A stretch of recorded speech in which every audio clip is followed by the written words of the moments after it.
घर साफ दीवारों, फर्नीचर या महंगी चीज़ों से नहीं बनता। असल घर सलीका, मोहब्बत, समझदारी से बनता है। बाज़ औक़ात कम वसाइल में भी वो खुशबू होती है जो बड़े बंगलों में नहीं मिलती। आज की वीडियो में आपको दिखाऊंगी कैसे हम पैसे कम और सलीका ज़्यादा इस्तेमाल करके अपने घर को जन्नत बना सकते हैं, क्योंकि पैसे से नहीं सलीके से बनता है। तो चलते हैं, शुरू करते हैं। बिस्मिल्लाहिर्रहमानिर्रहीम। अस्सलाम वालेकुम everyone, welcome back again to my channel. कैसे हैं आप लोग? आई होप कि आप लोग ठीक होंगे और अल्लाह करम से मैं भी बिल्कुल ठीक हूँ। न्यू और फ्रेश वीडियो के साथ आप लोग की खिदमत में हाजिर हुई हूँ।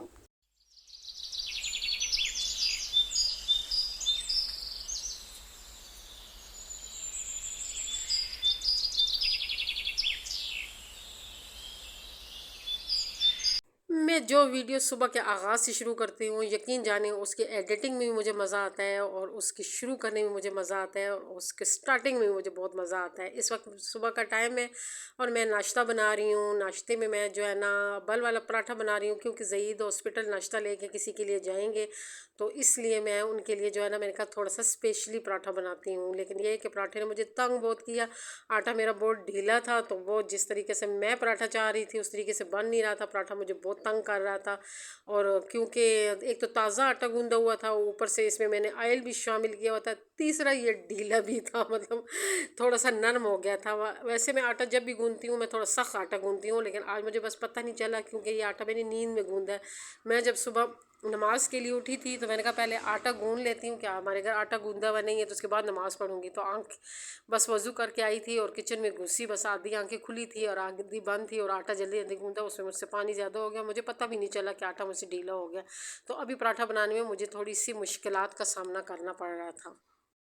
आज की वीडियो मेरी उन बहनों के लिए जिनको डेकोरेशन का बहुत शौक है, जो अक्सर कमेंट करती हैं कि सिस्टर हम वेट कर रही हैं, आप डेकोरेशन कब करेंगी, मैं कवर कब करेंगी। तो ये वीडियो ख़ास उन लोगों के लिए मैंने आज डाली है। मैं कवर जो है ना कब की सोच रही थी, लेकिन ये कि मुझे घर की समझ नहीं आ रही थी। हम लोग नए आए थे और ये समझ नहीं आ रही थी कि सेटिंग कैसे करूँ। वैसे भी मुझे कहीं जाती हूँ तो मुझे जो है ना वहाँ पर सेट होने में मेरा कुछ टाइम लगता होता है। मैं एकदम सेटिंग पर नहीं आ सकती होती हूँ, क्योंकि समझ नहीं आ रही होती कि किस जगह पर हमारे लिए कौन सी सेटिंग बेहतर होगी। वो तो ये होता है जब बंदा रहता है वहाँ पे देखता है कि किस जगह पे पंखे की हवा अच्छी लग रही है, किस कमरे में सेफ्टी है, और इस किस्म की सारी चीज़ों को बंदा सामने रखता है, और फिर आहिस्ता आहिस्ता इंसान की सेटिंग स्टार्ट हो जाती है। तो बस मेरी भी इसी वजह से जो है ना सेटिंग लेट हो गई थी, कि मुझे समझ ही नहीं आ रही थी कि मैं सेटिंग किस तरीके से करूँ और कहाँ से स्टार्ट करूँ। और कुछ ये था कि कुछ चीज़ें मैंने लेनी थी वो मैं नहीं ले पा रही थी, लेकिन यह कि आखिरकार मैंने बग़ैर चीज़ों की सेटिंग स्टार्ट कर दी। क्योंकि अगर आप लोगों में थोड़ा सा भी सलीका हो तो आप लोगों चीज़ों की ज़रूरी नहीं होता कि बहुत ज़्यादा चीज़ें हो, जो आपके पास घर में पड़ी हुई चीज़ें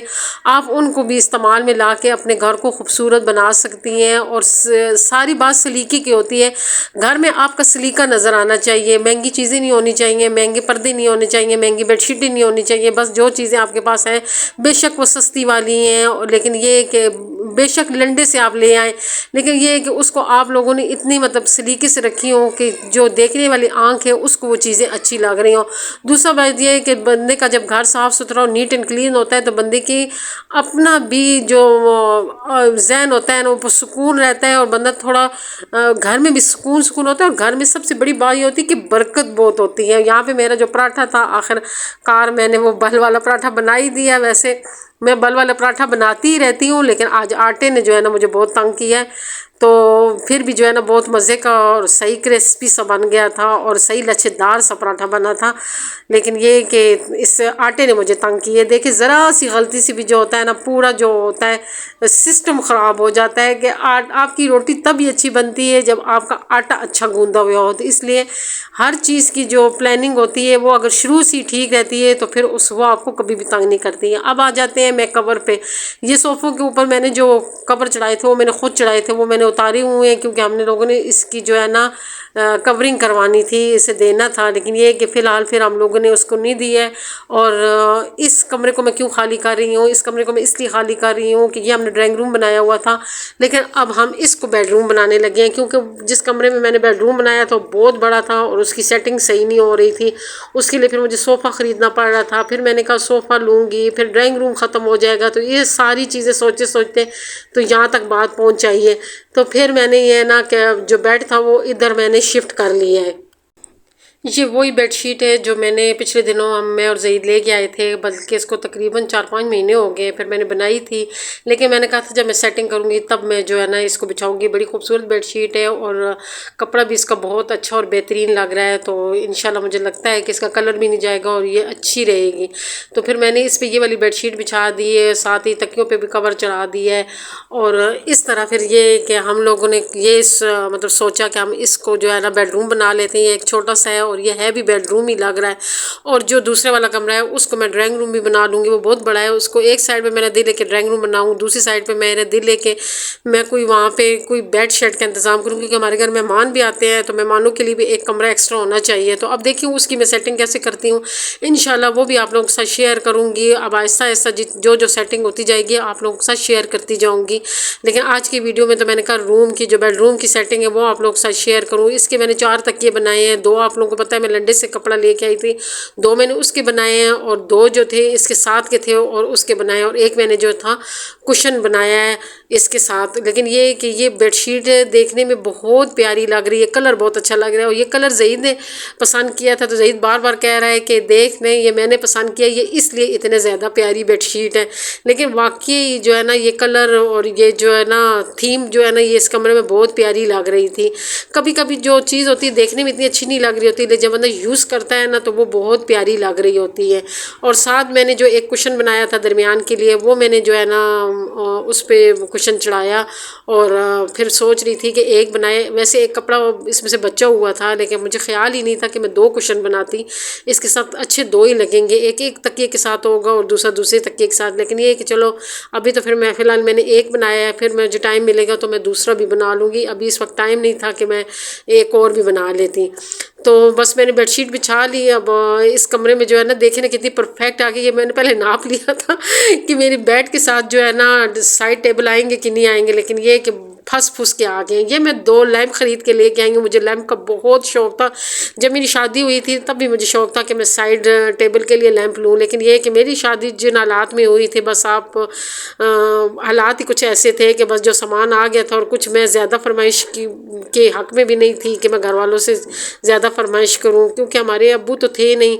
और बस हम लोगों ने खुद ही मिल के जो है ना शादियां की हैं। कुछ मैं जॉब करती थी, कुछ छोटी सिस्टर ने हेल्प की है, कुछ दूसरी सिस्टर ने। तो इस तरह मेरी शादी हुई थी, तो इस वजह से मैं ज़्यादा फरमाइशी नहीं करती थी। जो चीज़ें घर वालों ले के दे रहे थे बस उसी में चुप थी। लेकिन इन लैंप का मुझे शुरू से बहुत शौक़ था और यही इसी लैंप का शौक़ था। हालांकि आजकल लैंपों में जो है ना बहुत सी वैरायटी आ गई है, लेकिन ये कि मुझे इन लैंप का शौक़ था, इसलिए फिर मैं यही लैंप लेके आई। इस लैम्प का ये फ़ायदा है कि जब आप इसको DIY करके चेंज भी कर सकते हैं, अगर आप इसकी थीम चेंज करना हो, क्योंकि इसके ऊपर ये जो कपड़ा चढ़ता है ये बहुत आसानी से चढ़ता है। तो फिर मैं इसलिए लेके आई कि चलो कभी कभार अगर मैंने चेंजिंग करनी हो तो फिर मैं कर लूँगी। अभी मैं बेड के साथ जो है ना ब्राउन कलर के लेके आई, क्योंकि मेरा बेड ब्राउन कलर का था। तो फिर मुझे कोई और वहाँ पर गोल्डन भी पड़े हुए थे और प्रिंटेड भी पड़े हुए थे, फिर मुझे ये सिंपल से अच्छे लगे हैं। फिर कब चलो बाद में बंदा चेंज भी करना चाहे तो कर सकता है, तो फिर मैं ये वाले ले आई हूँ। बस ये वाली वो शॉपिंग है जो मैंने इसमें कवर में की है। बाकी सारी चीज़ें घर से ही निकली हैं, क्योंकि बेडशीट पहले की बनी हुई थी और बाकी फर्नीचर भी जो है ना वो पुराना ही है। लेकिन ये है कि बस मैंने सिर्फ इसका ये जो लैंप है ये ख़रीद के लेके आई हूँ, और वो भी ज़ईद की बड़ी मिन्नतें की हैं। ज़ईद मुझे कहते हैं ये फ़जूल है, लेकिन मैंने कहा नहीं फ़जूल नहीं होता, कुछ चीज़ें बंदे का अपना शौक़ भी तो होता है ना। मुझे डेकोरेशन का बहुत ज़्यादा शौक़ है और डेकोरेशन पीस जो हैं वो बहुत महंगे मिलते हैं बाज़ार में, बहुत जो है ना एक्सपेंसिव हो जाते हैं। तो इसलिए मैं फिर डेकोरेशन पीस वाली साइड पे नहीं जाती, और कोशिश मेरी यही होती है कि मैं खुद ही DIY करके अपने लिए डेकोरेशन पीस बना लूँ, क्योंकि जो खुद बनाए होते हैं वो भी बहुत प्यारे और ख़ूबसूरत लगते हैं। तो देखिए ये मेरे बेड के फाइनल लुक कैसी लग रही है, अच्छी लग रही है ना? आप लोगों ने ज़रूर कमेंट करना है कि मेरा जो बेड है वो कैसा लग रहा है साइड पे लैंप वगैरह रख के। अब ये कितना खूबसूरत लग रहा है। मुझे खुद भी जो है ना इसे देख देख के और मुझे बड़ी हैरानगी हुई कि मैंने इसको पहले बेडरूम क्यों नहीं बनाया। बाकी जो साइडों पे जो अलमारियाँ बनी हुई थी उनको मैंने साफ़ किया, डेकोरेशन पीस को साफ़ करके उनको दोबारा से जो है ना उनकी सेटिंग की है, तो पूरा जो कमरा था वो एकदम चमक गया और इतना खूबसूरत लगना शुरू हो गया। थोड़ी सी मेहनत करो तो चीज़ जो होती है वो इतनी खूबसूरत नज़र आना शुरू हो जाती है। बस थोड़ा सा सलीका चाहिए, थोड़ी सी समझदारी चाहिए और थोड़ी सी जो है ना मेहनत करनी पड़ती है, और घर जो होता है वो एकदम खूबसूरत हो जाता है। पर्दे ये मेरे पुराने वाली हैं, ये मैंने पुराने घर में भी बेडरूम में ही लगाए हुए थे। फिर मैंने अभी भी मैंने बेडरूम में ही लगाए थे। ये देखिए ये पर्दे छोटे थे और यहाँ पे अब मैं जब लगाने लगी तो फिर मैंने जो है ना इसके नीचे इसको बड़े करके थोड़ा सा कपड़ा लगा दिया है। और गर्मियाँ हैं तो फिर मैं ये एक बारीक पर्दा भी ले आई हूँ दरमियान में लगाने के लिए। मैं लंडे से लेके आई हूँ, लेकिन यकीन जाने इस दुकान में इतने खूबसूरत पर्दे होते हैं कि बंदे का दिल खुश हो जाता है कि वो बिल्कुल भी लंडे के नहीं लगते। इतनी खूबसूरत इस पर एम्ब्रॉयडरी हुई हुई है और साफ़ सुथरा पीस है। मैं पहले भी ब्रांडे के लिए पर्दे लेके आई थी, वो भी इतने साफ़ सुथरे थे। ये मुझे 500 का एक पर्दा मिला है, नहीं तो पिछले दिनों जो थे ये पर्दे हज़ार का ये एक दे रहा था। लेकिन ये कि अब जो है ना उसके दुकान में पर्दे ख़त्म हो गए हैं, तो इससे जो रह गए वो उससे सस्ते लगा लिए थे। इसके साथ एक और भी पर्दा था, मैंने बड़ी मिन्नतें ज़ैद की हैं कि दोनों ही ले लेते। ज़ैद मुझे कहते एक ज़रूरत है, एक ही ले जाओ, तो फिर मैं एक ही ले आई हूँ। कभी कभी अपने हस्बैंड की भी बात माननी पड़ती होती है, क्या करे, ज़िंदगी जो इनके साथ गुजारनी होती है। तो पर्दा मेरा देखिए लग के कितना खूबसूरत हो गया। बस थोड़ी सी मैंने चेंजिंग की है और पुराने पर्दे ही मेरे एकदम जो है ना नई लुक देना शुरू हो गया। कि सिर्फ एक दरमियान में मैंने पर्दा चेंज किया है तो वो पूरे पर्दे जो थे वो एकदम चेंज लगना शुरू हो गए थे। तो पर्दे की जो फाइनल लुक थी वो ये हो गई है। और ये जो एक टेबल है जिसके ऊपर मैं LCD रखती होती हूँ, ये मैं ला के जो है ना एक साइड पे रख दिया है। हमारे LCD का स्टैंड जो है ना वो पता नहीं किधर गुम हुए हैं और दीवार के साथ लगाती हूँ तो ये लगता नहीं है। तो फिर फ़िलहाल तो मैंने ऐसे ही रख दिया है। और ज़ईद कह रहे थे कि बाज़ार जाएंगे तो इसका स्टैंड लेके आएंगे ताकि ये अच्छी तरह हम इसको रख दें। और ये जो रनर है ये भी मैंने लंडे से लिया था, और जब मैंने लिया था तो मैंने इसी के साथ जो है ना मैच करके रख दिया था कि मैं जब ये बिछाऊँगी तो साथ फिर मैं ये वाला रनर बिछाऊँगी। तो ये एक सेंटर मैट है, ये मैं कब का लेके आई हूँ। अक्सर मैं ब्रांडे में भी बिछाती रहती थी, लेकिन यहाँ पे मैंने बिछाया तो यहाँ पे अच्छा लग रहा था। फिर मैंने कहा चलो कमरा छोटा है तो बड़ा मैट तो यहाँ पे बिछा नहीं सकते, तो ये छोटा सा है तो ये अच्छा लग रहा है, तो फिर मैंने यही बिछा दिए हैं। तो इस तरह करके मैंने इस कमरे को डेकोरेट किया है। वही पुरानी चीज़ें, वही सारा कुछ पुराना है, लेकिन ये कि थोड़ी सी रद्दोबदल की है तो पूरा कमरा उसके साथ अच्छा लगना शुरू हो गया। इसी तरह छोटी मोटी चेंजिंग करते रहा करें, इससे ये होता है कि पूरा घर अच्छा लगना शुरू हो जाता है।